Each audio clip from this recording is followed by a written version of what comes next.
Griffin Poetry Prize 2005. Judges Citation. Roo Borson. To lose north, in some idioms, is to lose all direction. In her journey, Borson finds north. This is the work of a poet writing at the height of her powers. It is a poetic journal of mortality, of the why be born and do you still love poetry? Of entering middle age and of journeying through landscape, seasons, plants, pasts, to find it again. The book is a small perfection in its construction, moving deftly through seasons and forms, poetic prose for a garden of persimmons, haiku rising out of prose sequences for the autumn record, and the book's fulcrum, the watercolor poems, not haiku, but poems that bear haiku's arrested feeling and succinct observation. As for Basho, Borson's mentor and poetic ancestor, setting off towards north, lost, loss, losing, is to find the journey itself and one's own corporeality, out of grief and into the light of words. From Summer Grass, Roo Borson. The willows are thinking again about thickness, slowness, lizard skin on hot rock, and day by day this imaging transforms them into what we see. Dragons in leaf, draped scales alongside the river of harried, spring-stirred silt. The magpie recites Scriabin in early morning as a mating song, and home is just a place you started out, the only place you still know how to think from, so that that place is mated to this by necessity as well as choice, though now you have to start again from here, and it isn't home.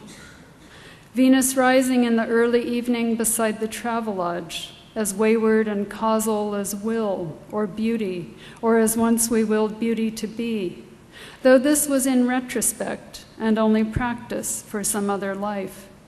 Do you still love poetry?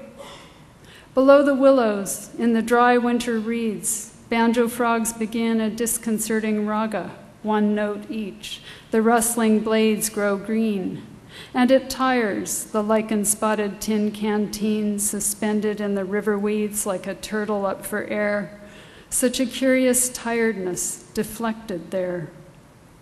And what would you give up? What would you give up in the beautiful false logic of math or Greek, in the sum of the possible, long ago in the summer grass?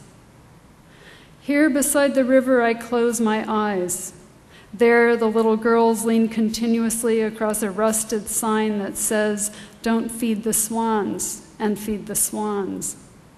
The swans are reasoning beings, the young cygnets hatched from pins and old mattress stuffing, bright-eyed, learning what has bread and what doesn't. What doesn't have to do with this is all the rest.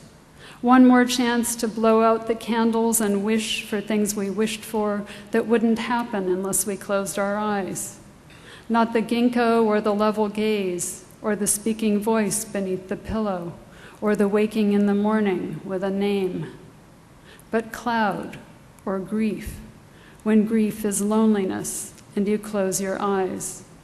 Speech, when speech is loneliness and you close your eyes. Short Journey Upriver Towards Oishida by Roo Borson. Poetry is a finger that points. It's not in the words. You have to use words to get to poetry, but poetry is the thing that occurs between the words or above the words or below the words.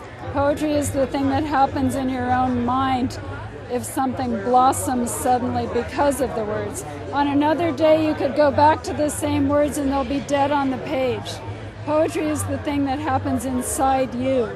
Whether you're reading or remembering, reciting from memory, poetry is the thing that happens inside a person.